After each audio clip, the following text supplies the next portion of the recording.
Your enemy is not the Palestinian people.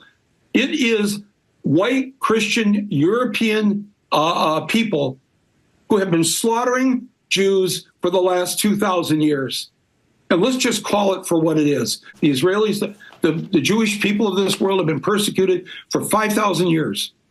But for the last 2,000 years, most of the persecution has come from white, European-centric Christians. I think we can all agree he hates white, European Christians. Say it for once. Just say the word. That's it. That's all we want you to say. Or you're not angry about people confronting the public with a hate genocide all over 30,000 people have died. Stop. Okay? Stop. We're not doing anything. We're just talking to an elected participation. Yeah. It's fucked up, man. And you're not helping these people. TV. And you're not helping them. You refuse to. You're not helping them. Protester essentially made her very uncomfortable after chasing her out of the movie theater while she was with her boyfriend. Because apparently she's not doing enough when it comes to this issue. You refuse to call it a genocide. I need you to understand that this is not okay. It's not okay that there's a genocide happening. You're not actively against it. You're lying. I'm lying. You're not. You went on TV and avoided talking about it. For what? Because now you can't say it's a genocide or what you're deciding. So AOC encourages these leftist, insane people to harass politicians as long as it isn't her. Like, she's crazy. So girls, what have we learned about grocery shopping? I don't want to be an adult. I don't want to be adults. It takes me an hour worth of working, and I still can't even buy this. It's three. And it's 3 pieces of chicken. An hour of working doesn't buy me one thing of chicken at all. I'd be lucky if I got 2. All that, ladies and gentlemen, and everyone else, that is called Bidenomics.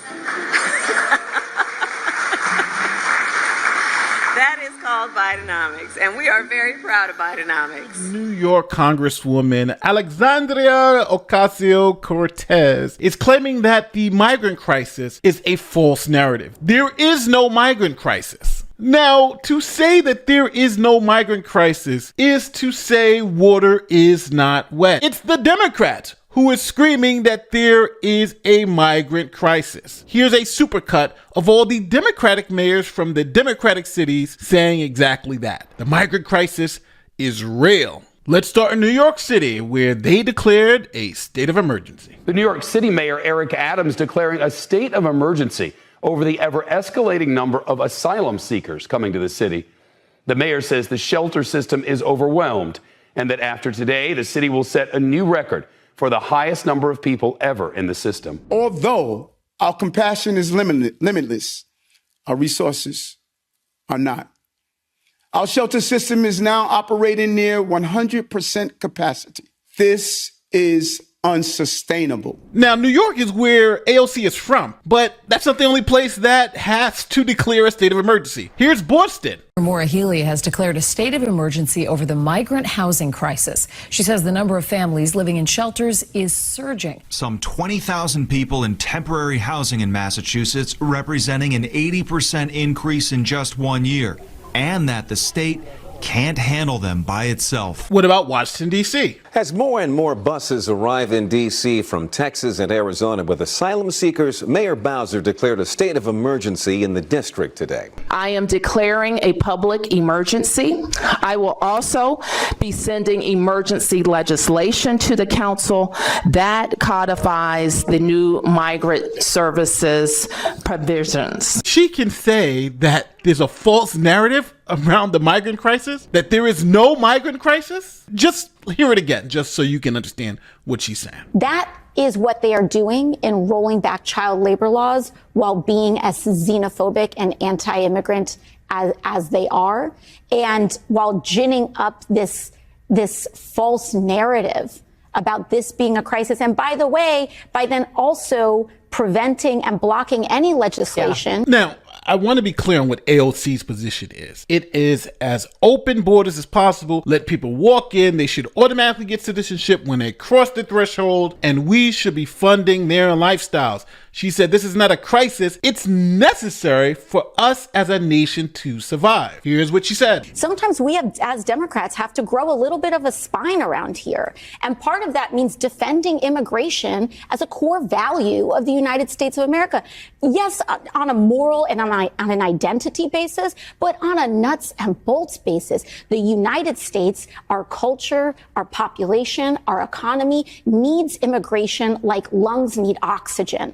And when you cut it off, we will start to die. Millions of immigrants living here today who followed the rules and respected our laws. Legal immigrants enrich our nation and strengthen our society in countless ways.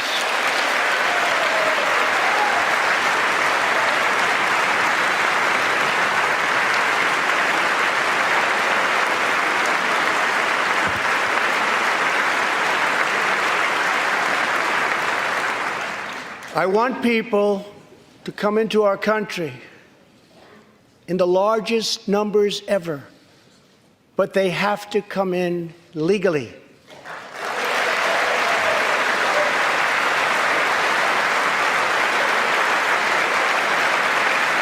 So as you heard, plain as day, we want immigration as much as possible as long as it's done legally. But AOC says Trump's a racist for saying that. While being as xenophobic and anti-immigrant as they are, and while ginning up this false narrative about this being a crisis. And by the way, by then also preventing and blocking any legislation that would provide not just a path to citizenship, but a path to work papers, a path to allowing people who want to work to be paired with American businesses who need people to work. Given the immense scale of suffering in Gaza, there must be an immediate ceasefire. For at least the next 6 weeks, which is what is currently on the table.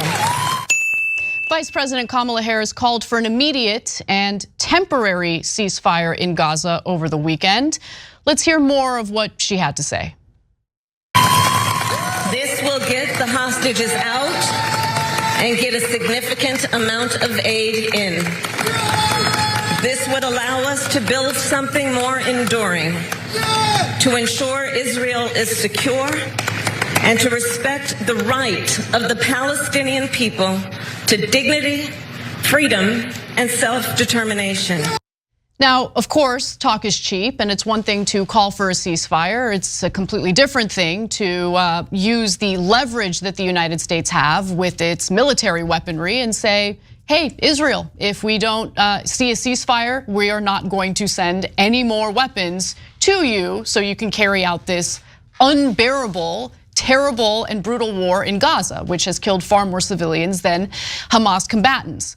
Now, Harris was in Alabama and spoke in front of the Edmund Pettus Bridge in Selma, which of course is where troopers had beaten civil rights marchers about 6 decades ago on Bloody Sunday. So the statement at that place and time was, symbolic. Whose property spans 10.5 miles along the US-Mexico border.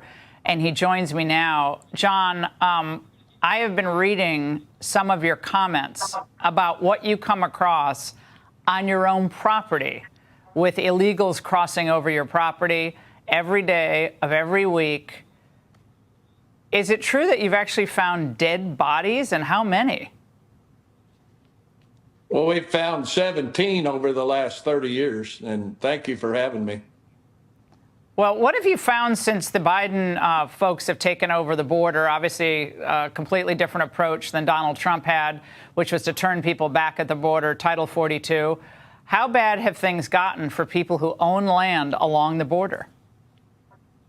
Well, this is the worst it's ever been, even though the numbers don't match what it was before Donald Trump. Donald Trump had the border figured out, and the 4 years he was president, it was almost non-existent for us. We got spoiled.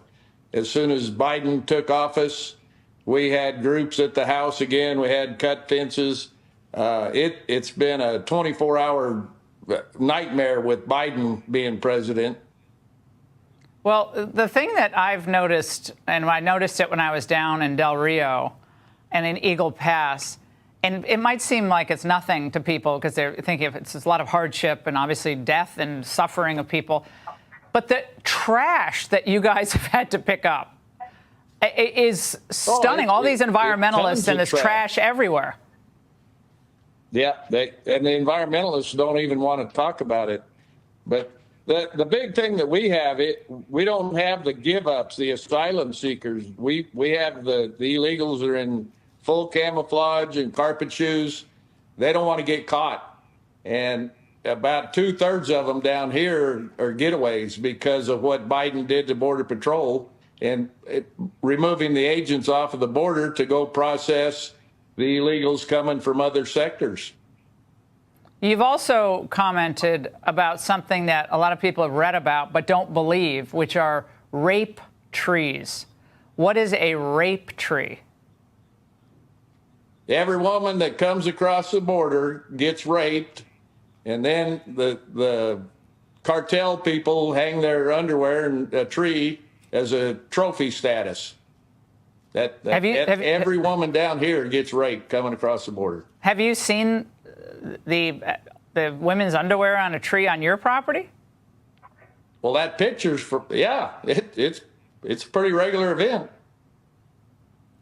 I mean, women across the country, mothers across the country. I mean, this is not humane. This is being sold, John,